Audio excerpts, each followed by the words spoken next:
मुनि बोले, ये मुनि मेधा का आश्रम है। मेधा मुनि का आश्रम?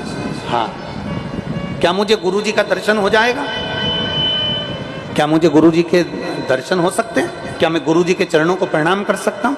क्या मैं गुरुजी को नमन कर सकता हूँ? मुनि मेधा से मैं क्या मिल सकता हूँ?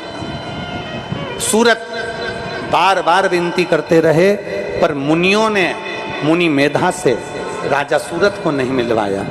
3 दिन तक राजा सूरत वहां रहे। 3 दिन रहते रहते रहते रहते एक दिन क्या हुआ, एक कोई वैश्य, एक कोई बनिया उस मुनि मेधा के आश्रम में आ गया।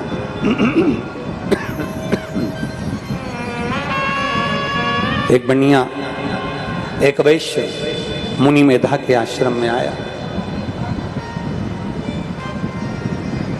और मुनि मेधा के आश्रम में एक बनिया एक वैश्य जैसी आया। राजा सूरत ने पूछा, तुम कौन हो?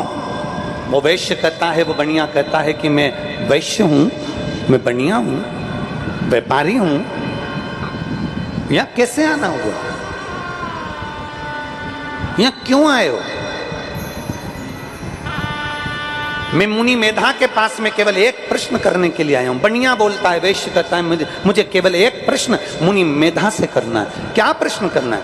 मुझे मुनि मेधा से ये पूछना है कि मैंने जिंदगी भर कमाया, जिंदगी भर जोड़ा, मेरे बच्चों के लिए, परिवार के लिए, कुटुंब के लिए, कबीले के लिए, रिश्तेदारों के लिए, नातेदारों के लिए, सबके लिए मैंने कमाया।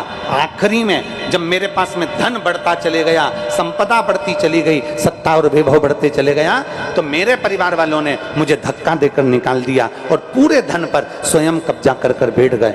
मैं मुनि मेधा से पूछने आया हूं कि मैंने ऐसा कौन सा पाप किया, मैंने ऐसा कौन सा कर्म कर दिया, मैंने ऐसा कौन सा कृत्य कर दिया, मैंने ऐसा करा क्या जो मेरा पूरा की पूरा धन, वैभव, सत्ता, मेरी पत्नी, मेरे बच्चे, मेरा कुटुंब, मेरी बहुएं, मेरे बेटे पोते, सबने मुझे धक्के मारकर निकाल दिया। और मैं मुनि मेधा से ये प्रश्न करने के लिए आया हूं कि मैंने कर्म कौन सा ऐसा किया। और फिर निवेदन है, हरि मत बुरे कर्म कर वरना पछताएगा, भगवान की आंखों से तू बच नहीं पाएगा, तू बच नहीं पाएगा। अरे ओ अज्ञानी मत करना दानी, तेरे कर्म का फल भी तू ही पाएगा, जैसा किया तूने तेरे आगे आएगा। मत बुरे कर्म कर बंदे वरना पछताएगा, भगवान की आंखों से तू बच नहीं पाएगा, तू बच नहीं पाएगा।